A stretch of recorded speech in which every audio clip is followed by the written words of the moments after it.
Hello, and welcome to New Life. Thank you for joining us today. We're glad you're taking time to listen to this week's message. We hope that this resource helps you to know God, find freedom, discover purpose, and make an impact. Enjoy the content. All right, so the series is called Tell Me What You Want, What You Really, Really Want. Did y'all hear the music playing in the background on that? Oh, yeah. It's great. So we really played around with a 90s theme for this whole thing, and then we decided that we would just make an ugly logo instead. Everything in the 90s was a little ugly, though. Y'all looked at family pictures lately? So I'm just saying. Anyway, that's the name of this series. What we're talking about today is possessions. The whole idea is this. What you really want is probably not the thing that you tell everybody you want. So what you really want is to have a fulfilled life. What you really want is to live in a place of fulfillment. And that comes with following God's word. That comes with living focused on others. That comes with with loving extravagantly, which we'll talk about a little bit later. It comes with all of that. It doesn't necessarily come with the new car. Doesn't necessarily come with the new shoes. It doesn't necessarily come with the, new house. That stainless steel ain't never made you happy, right? Isn't that crazy? 15 years ago, stainless steel was like premium option. And now it's baseline. Same thing with granite. You see a countertop that's not granite, right? In a nice building like this one, like say the countertop that you'll walk by and you'll go, oh my goodness,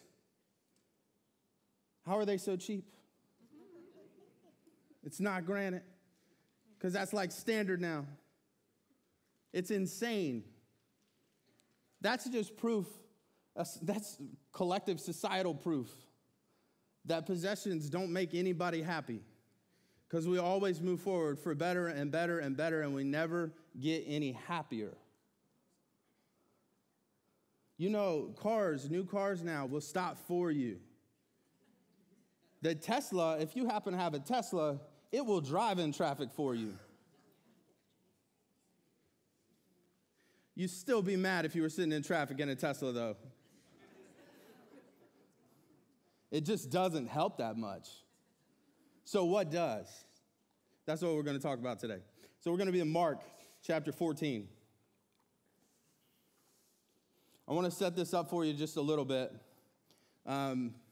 So Mark chapter 14, what it starts out by saying it's the Passover and the week of the festival of the unleavened bread. And so you got to understand what that is, because this story is all chock full of symbolism. So the Passover is a Jewish celebration of an event that happened in Exodus. So the plagues, the Israelites are trying to get out of Egypt. 10 plagues come. The 10th plague, the angel of death comes and takes the firstborn son of every Egyptian family. Now, God gives the Israelites special instructions, and he says this. He says, sacrifice a lamb and take the blood from that lamb and paint it over your door so that the angel will pass over you.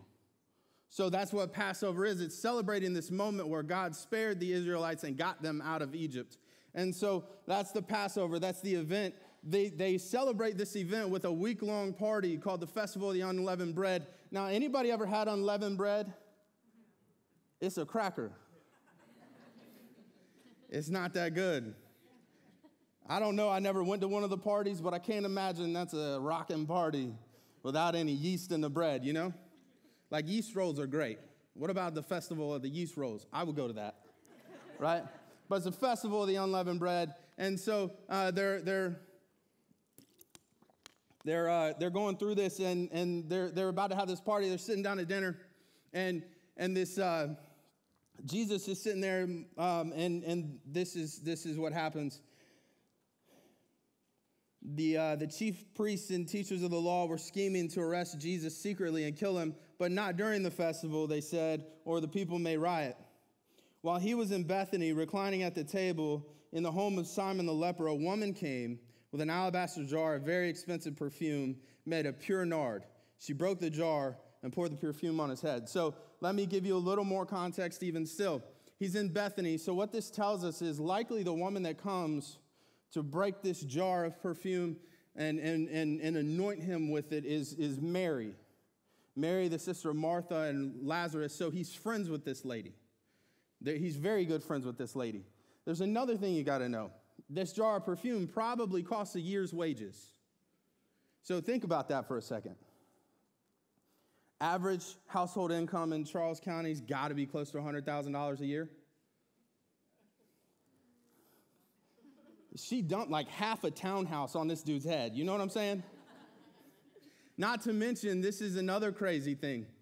These jars with this pure nard in it, these jars typically were in jars that you could not open. You had to break. So once it's out, it's out. You're using all of it.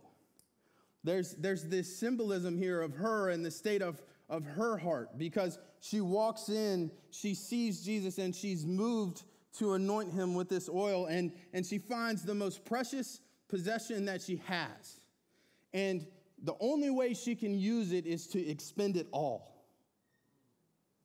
She breaks the jar and pours it on his head. And then the disciples, being the wonderful men that they are, react like this. Some of those present were saying indignantly to one another, "Why waste this perfume? It could have been sold for more than a year's wages and the money given to the poor," and they rebuked her harshly. So, some of those present. Later on in this, you'll hear about Judas briefly. Most likely, Judas is one of these people who gets upset about this, because Judas is like the treasurer for the group, right? And he's skimming money off the top. Anytime you see somebody get upset with some generosity, you got to look at them a little sideways. Judas is skimming money off the top. He's a treasurer. He's stealing from Jesus, and he says, "Hey, you could have used that to take care of some poor people." Now, Jesus' response is this. He says, "Leave her alone. Why are you bothering her? She has done a beautiful thing to me. The poor you will have with you always, and you can help them at any time you want, but you will not always have me. She did what she could. She poured perfume on my body beforehand to prepare for my burial. Truly, I tell you, wherever the gospel is preached throughout the world, what she has done will also be told in memory of her." So, first thing that probably stuck out to you is that line, "The poor will be with you always, but you won't always have me." Because that feels a little bit uncaring of Jesus, right? But what you have to understand is what's happening right now is super duper symbolic. It's very important. And he's not saying the poor aren't important. He's saying this is leading to the finality of the purpose of my life. It will always be your job to take care of the poor, and you need to do that. But you need to see what's happening here as well. You see what I'm saying? Does this make sense? Clean it up a little bit for you. So what is actually happening? It's the beginning of a burial ritual. She is covering his body with this perfume so that whenever he dies and goes to be buried, he doesn't smell bad. Right after this, what happens is that Jesus, it goes into the Last Supper. The next thing goes into the Last Supper. Then the Garden of Gethsemane. Then he's betrayed by Judas. Then he goes to trial. Then he ends up on the cross. He's crucified. He dies. He's buried. He raises again 3 days later. Amen. But this is the prelude to that. This is the preparation for that. Why is that such a big deal? Well, it's on the Passover. Jesus is literally, symbolically, the Passover lamb here. He's being prepared to be sacrificed for the atonement of sins. He's being prepared to go to his ultimate purpose, which is which is to die for us so that we can know God. He's being prepared for that. So the symbolism, this happens during the Passover. Jesus is the Passover lamb. He's prepared to be sacrificed. Ultimately, he will be sacrificed. This is a very important moment to us. And her response is to give all she has in this moment. His response is to feel honored by it and to defend her. And the disciples, some of their responses are to not understand, which is 100% in character with them. They don't understand often. And so it ends in verse 10, it ends with this. Then Judas Iscariot, one of the 12, went to the chief priests to betray Jesus to them. They were delighted to hear this and promised to give him money, so he watched for an opportunity to hand him over. I have no idea. That doesn't even make sense, right? He's followed Jesus around for 3 years. They're friends. There's something that happens. Maybe it was in the moment where he's like, hey, you could have given that money to the poor, and maybe he's feeling self-righteous. Self-righteousness will make us do some dumb stuff. And so maybe he's feeling self-righteous and he decides Jesus isn't who I thought he was. Maybe he clues in that Jesus isn't going to be this conquering king that he thought, and that Jesus is actually going to die soon, and he feels betrayed, and so he betrays Jesus. I'm not sure, but he turns his back on Jesus in this moment. So let's break it down. The first point or sentence that you have there: if you focus on possessions, you'll miss the miracle.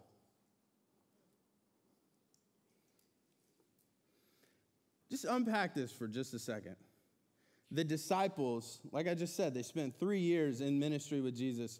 They were the closest human beings on the planet to the Son of God. They've seen him feed 5,000 people. They've seen him calm storms. They've seen him give somebody the power to walk on water. They've seen amazing things. They've seen him bring 2 people back to life, at least. They've seen him give people sight. They've seen the proof. They've seen the proof of Jesus' intentions. They've seen that he cares about people that other people don't care about. But their first reaction is to see the possession and not the Savior. That's insane. But we do that all the time. Like we do that all. It's so quiet, it's making me uncomfortable. Somebody needs to go grab a crying baby. Oh, man. We do that all the time.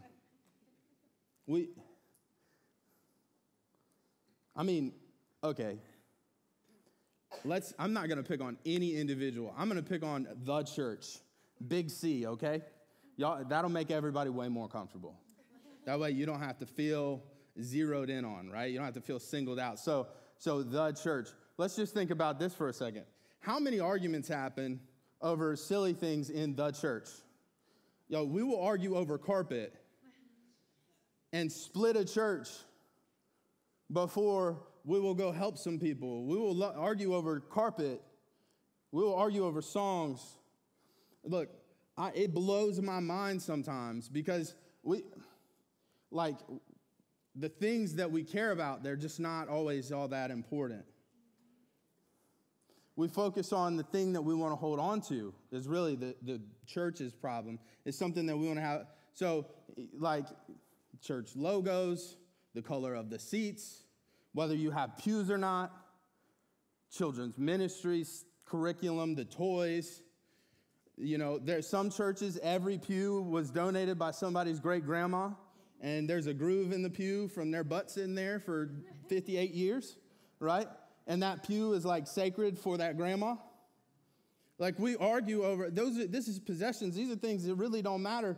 But we'll talk about all of that and totally miss all the miracles that God wants to do.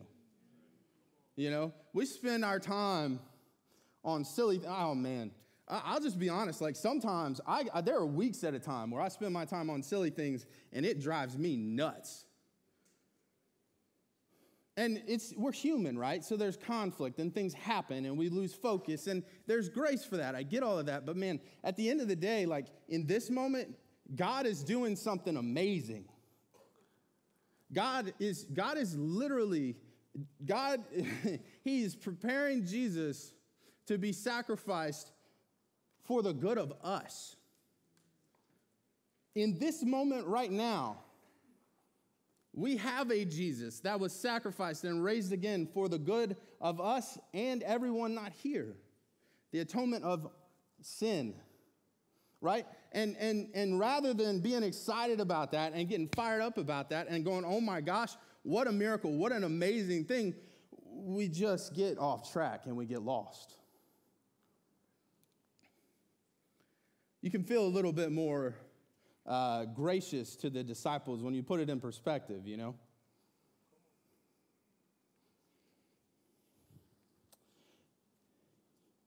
And the next one. If you focus on Jesus, you'll love extravagantly. And if you can't spell extravagantly, it's on the screen. Notice there's no whiteboard up here. I did not win the spelling bee. If you focus on Jesus, you'll love extravagantly. These are not complicated things, right? Like, you guys are sitting here probably thinking, you're preaching to the choir, there's no big revelation here. We get off track, we focus on stuff, we miss the miracle, we lose sight of what matters, we lose sight of what God's trying to do. We get so stuck on our stuff, on maintaining our stuff, on keeping possession of our stuff, on whatever it is. That's a distraction. Anybody who owns a home knows that possessions, it's called a possession because it possesses you, not because you possess it, right? And so that's just, that's true. It is what it is, right? And it happens, but we miss miracles because we're distracted. And this is not about whether or not you have things, right? This is not a sermon telling you to sell everything you own, give it to the poor, and just be a missionary. If you feel called to do that, you ought to do that right now. Like you should be pulling eBay up on your phone right now, right? But if you don't feel called to that, you should not feel bad that you have things. You should not feel bad necessarily that you have nice things. You should feel bad if your focus is on your things and not on Jesus, because that's what this is about. It's about where are we focused. You know, Mary had nice things. She had a $100,000 bottle of perfume. It's an equivalency, but just roll with me. You know? Mary had nice things, but her focus was in the right place, so her possessions didn't possess her. She was focused on Jesus, and she loved extravagantly. She loved in a way that if we're being honest with ourselves, we would probably find very, very hard to do. Because she took the most precious physical possession on this earth and said it's worthless if it's not used here for him.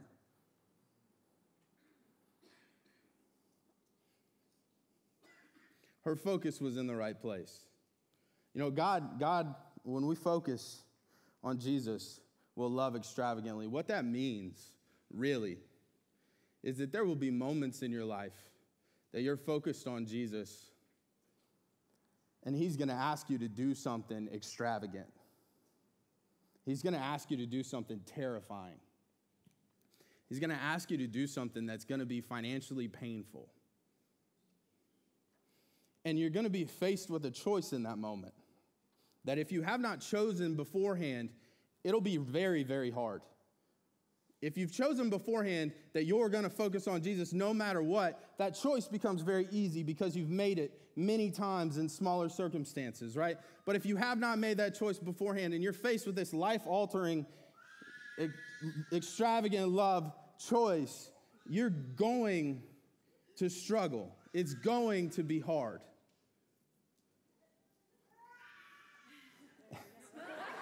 God answers prayers. That's all I'm saying. Oh, man. Baby needs some Cheerios. I've learned that solves all problems. Every problem is solved by a Cheerio or a pacifier, either way. Man, if you've made the choice, or if you haven't made the choice beforehand, it's going to be very, very hard. And if you choose not to focus on Jesus in that moment, if you choose to turn God down on his big offer, you will regret that moment the rest of your life. And it will be a detrimental moment for your faith. And for you, it may not be a $100,000 bottle of perfume. For you, it could be anything. It could be giving somebody $5 because they need a meal, but that's your last $5. You see, the value of the gift is not in how much was given, it's in how much is left over after it's given.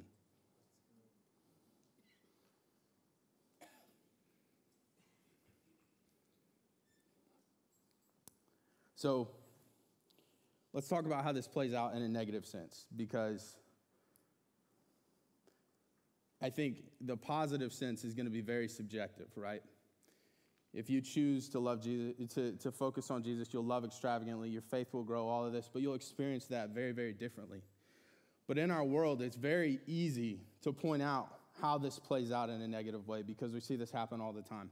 So I've been listening to a lecture series. Don't laugh at me. I listen to college lecture series because I'm a nerd. And it's on the French Revolution. Even more nerdy, see? So the French Revolution started in 1789, and it ended in 1799. It ended with the rise of Napoleon Bonaparte, who, contrary to popular belief, wasn't all that much shorter than a normal person. But people were shorter back then. They were like 5'5". So dudes were like 5'5". I don't know about the ladies. It was an army statistic. I don't know. Anyway, still super nerdy, so just forgive me. Napoleon rose to power because during the revolution, he entered the army, and it broke down all the social barriers. So he was able to rise through the ranks very quickly, whereas before, he would not have been able to rise through the ranks very quickly because his father was a minor noble, not a big noble, and that's the way that it worked. There was a hierarchy based on social status. And so he was able to rise through the ranks pretty quickly. He was a great general, and he had his first big success in Italy. He conquered large portions of Italy. Then he had success in Egypt. And then he goes into Paris, and basically he just has a coup. I mean, he just takes over. And they crown him consul, the first consul, and it's like a 10-year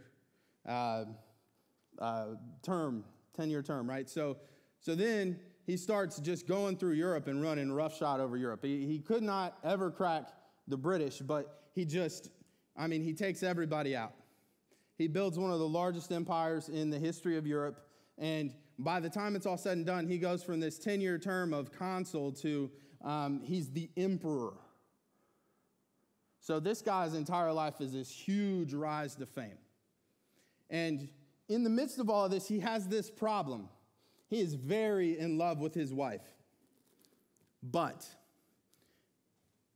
they have not had any children, specifically a male heir. And he's the emperor now, so he needs a male heir to push his dynasty forward. If he doesn't have a male heir, then the legitimacy of the next Bonaparte ruler is in question, right? And so what does he do? Well, he loves his wife very, very much, but he divorces her and finds a new wife. And in the quote in that moment was, "I need a womb." You see, this man's entire life was focused on one thing. extending his land possession, extending his material possession, and extending his empire.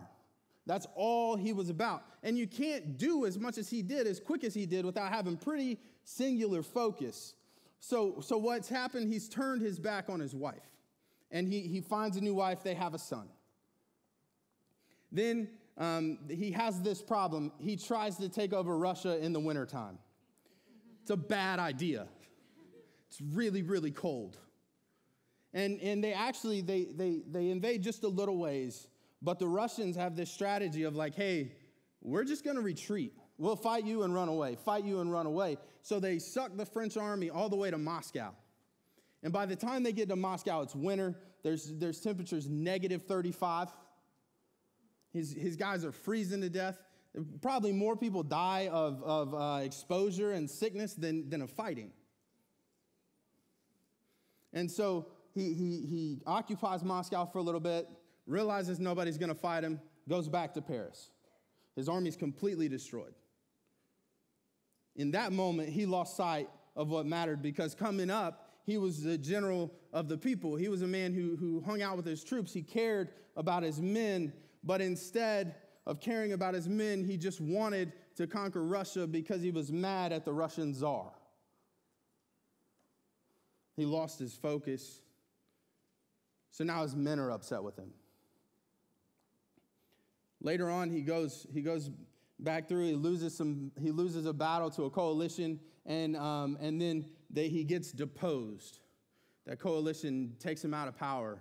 It's got the British and the Prussians and the Austrians and the Russians. Pretty much all of Europe is allied against him. They take him out of power, and they put him on this island called Elba. It's beautiful. And then he gets 100 dudes or 1,000 dudes and goes back to Paris like a year later and takes back over. And then you have the Battle of Waterloo. And in the Battle of Waterloo, he loses for a final time, and they send him to his final resting place called St. Helena. It's an island in the middle of the Atlantic, literally a deserted island. This island is it's small, and it's got this ring of volcanic rock around it that's black, and inside of that ring is the place that you can live. There's a small fertile part that you can live in, but he literally lives out the rest of his days by himself with this one guardian who, the British must have hated this dude because he got banished too, Worst job ever. Be banished on a rock with a narcissistic dictator forever. And his statement was this, before he got banished, it was, I should have stayed in Egypt. I would have been emperor of all the Orient.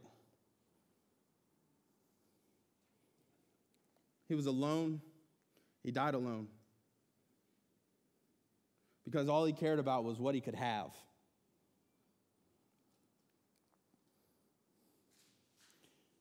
You see this in the Bible as well. Judas ends up in a similar state, alone by himself. Because all he cared about was what he could have. He had the Savior in front of him, and he sold him out for 30 pieces of silver.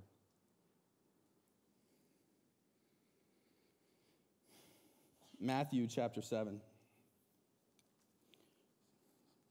So in Matthew chapter 7, this is the end of the Sermon on the Mount.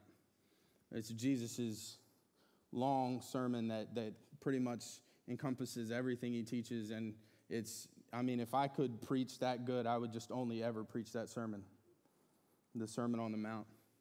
And he ends it with this story. Therefore, everyone who hears these words of mine and puts them into practice is like a wise man who built his house on the rock. The rain came down and the streams rose, and the winds blew and beat against that house, yet it did not fall because it had its foundation on the rock. But everyone who hears these words of mine and does not put them into practice is like a foolish man who built his house on sand. The rain came down and the streams rose, and the winds blew and beat against that house, and it fell with a great crash. Ultimately, what you focus on in your life is going to be the foundation that you build your life on. right? Does this make sense? Wherever your focus is, you're on that, and you're building, and you're building. If you build it with your focus on what you can have, if you build a life based around how much you can attain, if you build a life like that, it's like building a house on sandy ground. It doesn't take very much for it all to come crashing down. You see, the thing I didn't tell you about Napoleon is his reign was not even longer than the revolution he ended.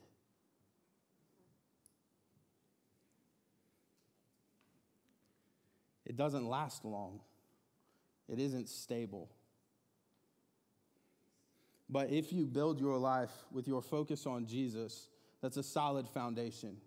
It's a solid foundation. If you build your life with a focus on Jesus, this is what happens. You love extravagantly. The foundation of your life is not your things, it's your love. It's the love that flows through you, the love that lives in you, the love that you share with others and that others share with you.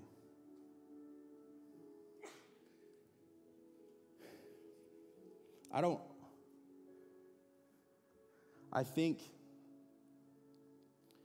that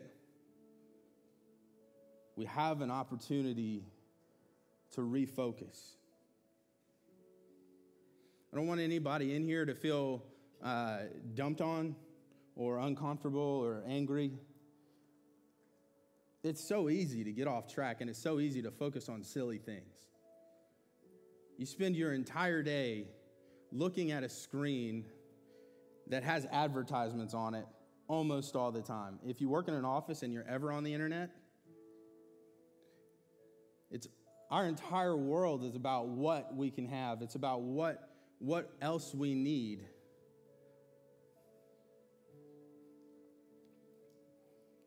But the world needs us to be focused on Jesus. And the world needs us to love extravagantly. The world needs us to give so that there's not much left when we're done. We have a choice to make. And we're going to choose one or the other.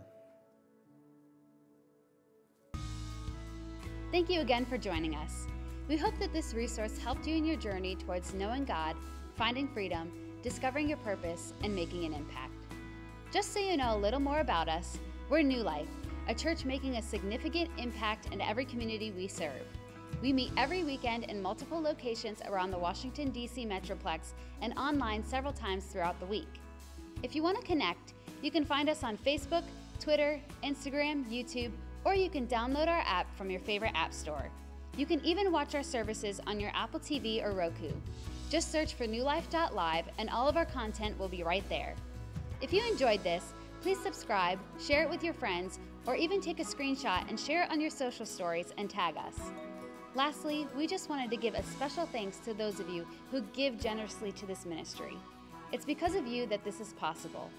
If you'd like to learn more about how to partner with us financially, just visit newlife.live/give for more information.